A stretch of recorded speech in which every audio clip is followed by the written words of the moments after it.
Fala pessoal, como vocês estão?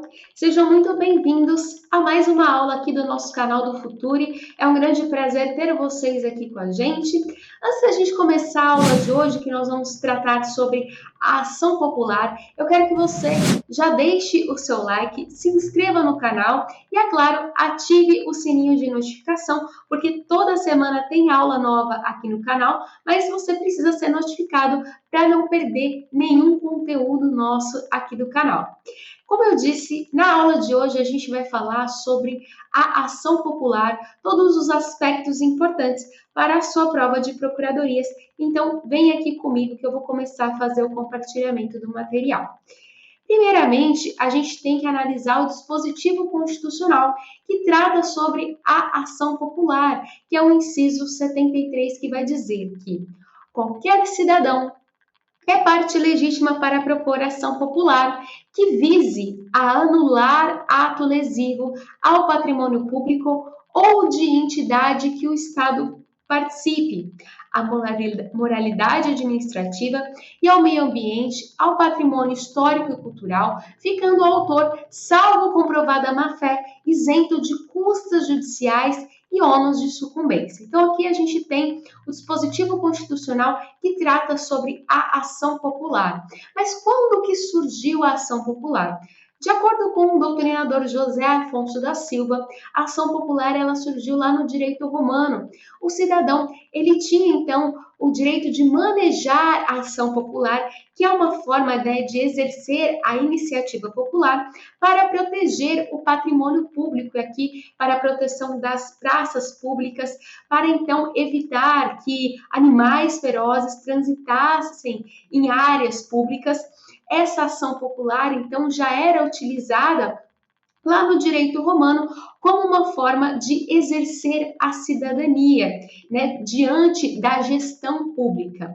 Agora, no contexto das constituições brasileiras, a ação popular ela surge com a Constituição de 1934, que é a primeira Constituição que vai abraçar direitos sociais inspirada aqui na Constituição do México, na Constituição de Weimar, que traz, né, o constitucionalismo social. Então, é a primeira Constituição que vem contemplar esse remédio constitucional, a ação popular, que foi excluída com a Constituição Polaca de 1937, que é uma Constituição mais autoritária, ditatorial, que vem a restringir alguns direitos, dentre eles, né, aqui o remédio constitucional da ação popular.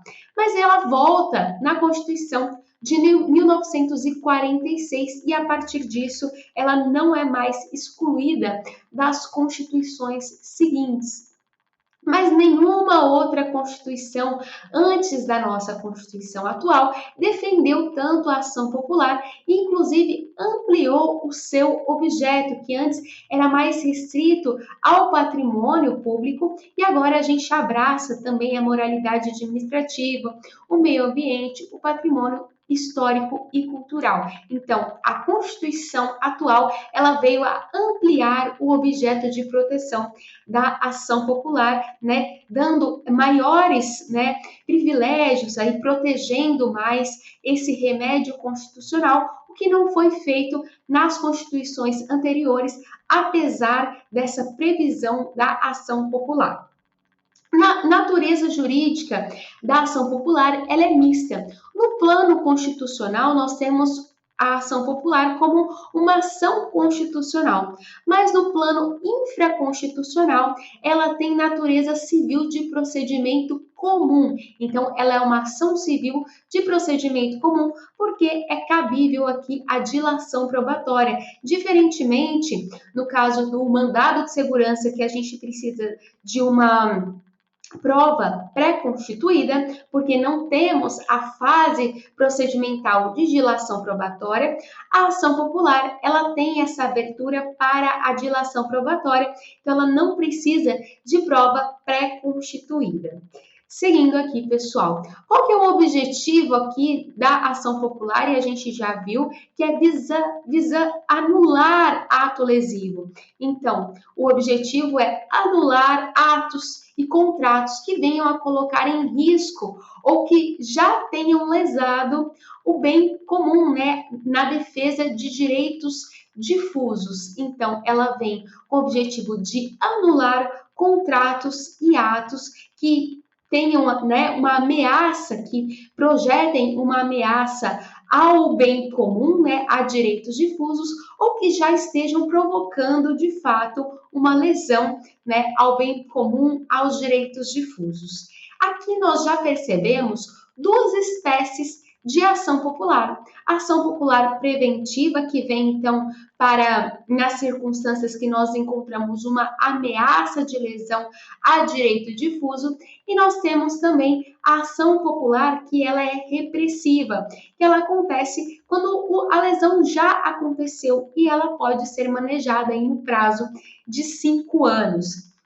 Vamos tratar agora da legitimidade ativa da ação popular, que é um ponto extremamente importante para as provas de procuradorias, que traz aí alguns questionamentos. O que a gente tem? A gente fez a leitura aqui do dispositivo constitucional. Nós temos que qualquer cidadão é parte legítima. Então, aqui a gente já tem quem é a parte legítima para manejar a ação popular, que é uma ação privativa do cidadão. Então, não basta ser nacional, é necessário que esteja aí no exercício dos seus direitos políticos ativos.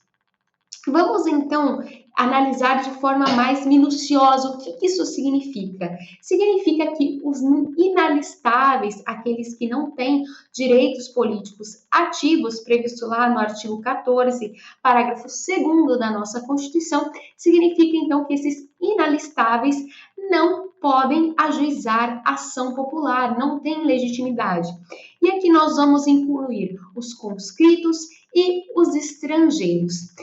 Um detalhe importante, o português equiparado, ele pode, então, ajuizar a ação popular? O português equiparado, quando ali ele se beneficia do Tratado de Amizade entre Portugal e o Brasil, e então ele tem a possibilidade de exercer direitos políticos, apesar de não ter a nacionalidade brasileira, quando há essa reciprocidade entre Brasil e Portugal, entre os brasileiros que estão lá em território português, então é possível que o português que venha aqui a requerer os seus direitos políticos, exercício dos direitos políticos, que ele venha também a poder manejar a ação popular. Então, é possível que aquele que não é brasileiro, não é nacional, possa manejar a ação popular, mas essa é uma exceção no caso do português equiparado, quando ele vem a requerer o exercício desses direitos políticos e haja essa reciprocidade, ok? O Ministério Público pode ou não pode, então, ajuizar a ação popular, já que ele vem também na defesa, né, desses direitos difusos. É um órgão que faz a defesa dos direitos difusos, e isso está previsto constitucionalmente. No caso, o Ministério Público, ele não vai poder ajuizar ação popular, mas ele vai ter um papel importante, a gente já vai tratar sobre isso daqui a pouquinho. Para o ajuizamento, o Ministério Público ele não tem legitimidade. E as pessoas jurídicas também não são contempladas, porque as pessoas jurídicas elas não têm aí direitos políticos e por isso elas não podem ajuizar ação popular. Como a gente viu, é o cidadão, aquele que tem os seus direitos políticos ativos. Então, por isso, direito político ativo. Então, por isso, pessoas jurídicas não podem ajuizar ação popular. E como que acontece aqui no caso dos cidadãos de 16 anos, aqueles, né, que já têm os seus direitos políticos, né, que já têm essa capacidade política ativa? Nesse caso aqui, o cidadão de 16 anos, ele vai poder ajuizar a ação popular, mas o ponto importante é, ele vai ter a necessidade de estar assistido, de ter uma assistência? De acordo com o entendimento de José Afonso da Silva, que é um entendimento mais garantista, nesse caso aqui, quando a Constituição ela vem a prever que os cidadãos eles têm a possibilidade de ajuizamento da ação popular nesse contexto aqui de lesão a direitos difusos de um bem comum. Nessa situação, ele vem a revogar os dispositivos de processo civil que prevêem a necessidade de assistência para, então, aqueles menores de 16 anos. Por isso, nesse caso, José Afonso da Silva entende que não há a necessidade de assistência aos cidadãos de 16 anos. O Supremo Tribunal Federal não enfrentou, nunca se dispôs sobre esse assunto, porque é raro, o pessoal de 16 anos estão mais preocupados com outros assuntos. Então, nessa situação aqui, da necessidade de assistência aos cidadãos de 16 anos para o ajuizamento de ação popular, o Supremo Tribunal Federal nunca se debruçou sobre o assunto.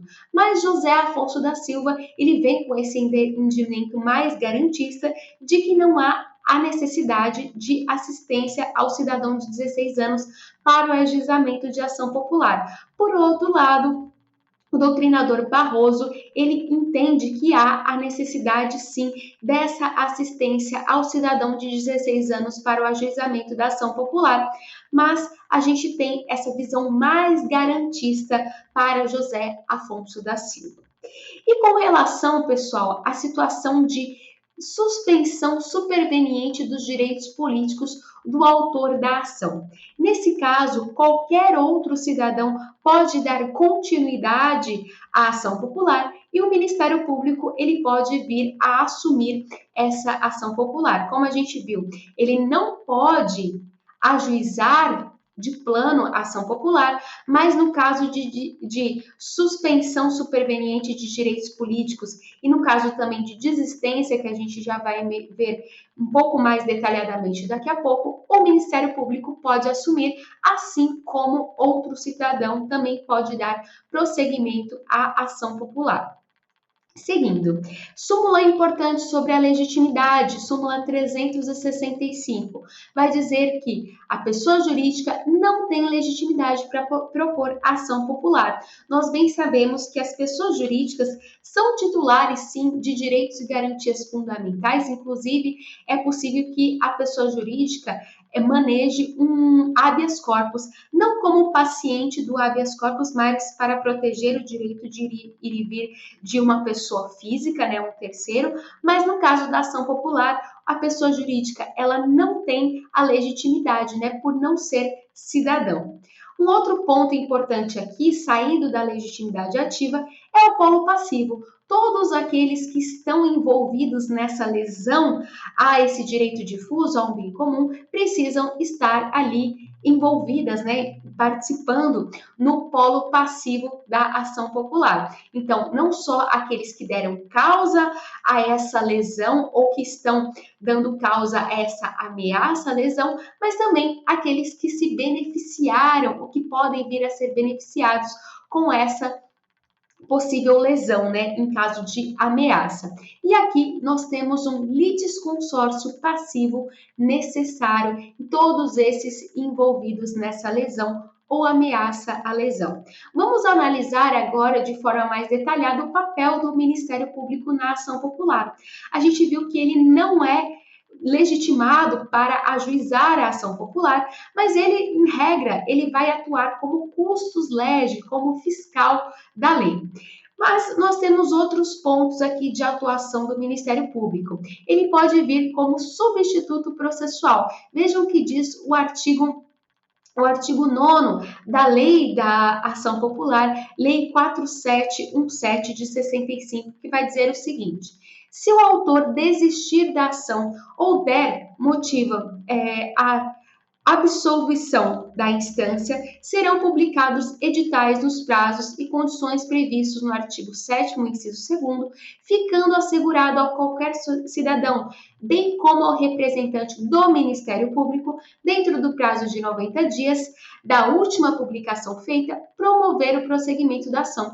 Então, o Ministério Público, em caso de desistência, ou der motivo, ou no caso, né, quando o autor der motivo à absolvição da instância, o Ministério Público ele pode dar prosseguimento à ação como substituto processual. Ele pode vir também a fazer a execução da sentença caso não seja promovida pelo autor.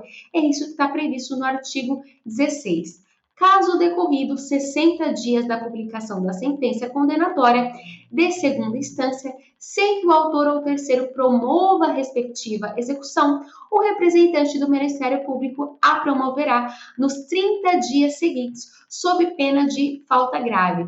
A substituição processual aqui, pessoal, no artigo 9, no artigo 9, é uma faculdade do Ministério Público. Agora, aqui na execução da sentença, vejam que não é uma faculdade, porque o Ministério Público ele deverá promover e caso não promova, né, ele tem uma falta grave, sob pena de falta grave. Recurso em fase da decisão final. Também temos aqui a possibilidade do Ministério Público, então, vir a interpor um recurso em face da decisão final. Veja o que está previsto no artigo 19, parágrafo 2º da Lei da Ação Popular. Das sentenças e decisões proferidas contra o autor da ação e suscetíveis de recurso, poderá recorrer qualquer cidadão e também o Ministério Público. E aqui também é uma faculdade do Ministério Público, então, interpor esse recurso. Seguindo, com relação à gratuidade, temos que observar o finalzinho do dispositivo constitucional que trata sobre ação popular. Vai ser, ficando o autor, salvo comprovada má-fé, isento de custas judiciais e de ônus de sucumbência. Então, no caso, quando eu tenho um autor que está ali imbuído de boa-fé, eu não tenho o ônus de sucumbência, eu tenho também a isenção dos custos judiciais. Mas quando eu tenho um autor de má-fé, e aqui, né, de comprovada má-fé, nós temos a possibilidade aqui de imposição de ônus sucumbenciais e também nas custas judiciais. Um outro ponto extremamente importante da ação popular, que é muito requerido nas provas de procuradoria, é com relação à competência. Quem é aí então o juízo competente para o processamento e julgamento da ação popular?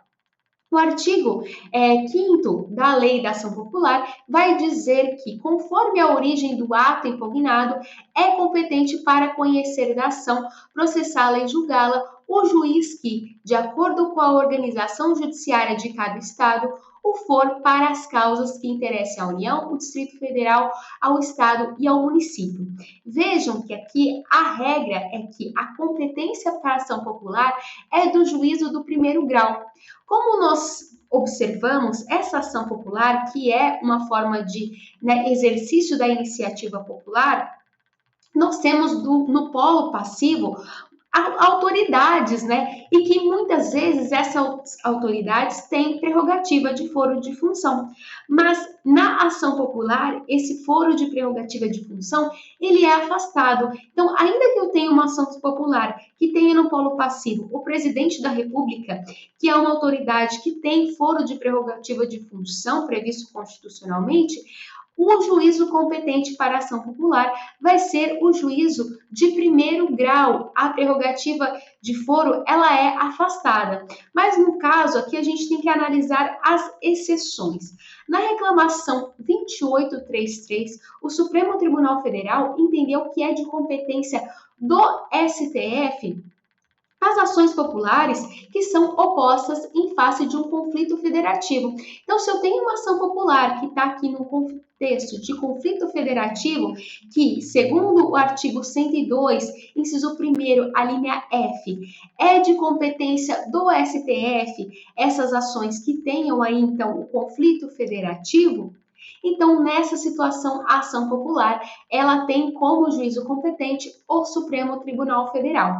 Também nesse sentido, a gente tem a reclamação 417, que vai dizer que, no caso aqui de ações em que todos os membros da magistratura sejam direto ou indiretamente interessados e aquela em que mais da metade dos membros do tribunal de origem estejam impedidos ou sejam direto ou indiretamente interessados, nesse caso, a competência é do STF.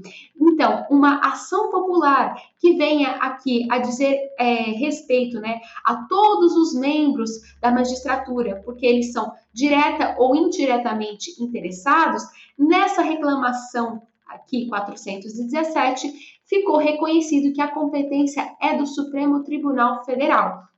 Então, nessas duas hipóteses, tanto da linha F do inciso 1º do artigo 102, quanto na linha N, nós temos a competência do Supremo Tribunal Federal. Agora, a regra é que o juízo é o juízo do primeiro grau, ainda que se tenha aí uma autoridade com prerrogativa de foro de função no polo passivo da ação popular.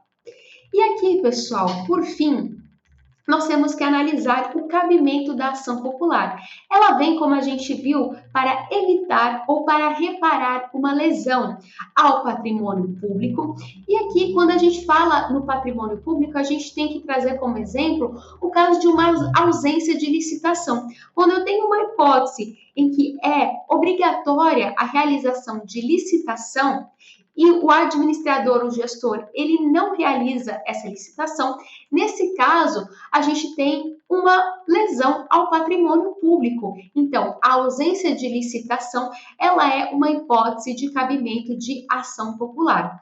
Também no caso de lesão ao meio ambiente, e aqui eu trago um julgamento importante do STJ que tratou justamente desse caso da ação popular em caso de lesão ao meio ambiente, que foi no RESP 889766, que ficou entendido assim pelo STJ.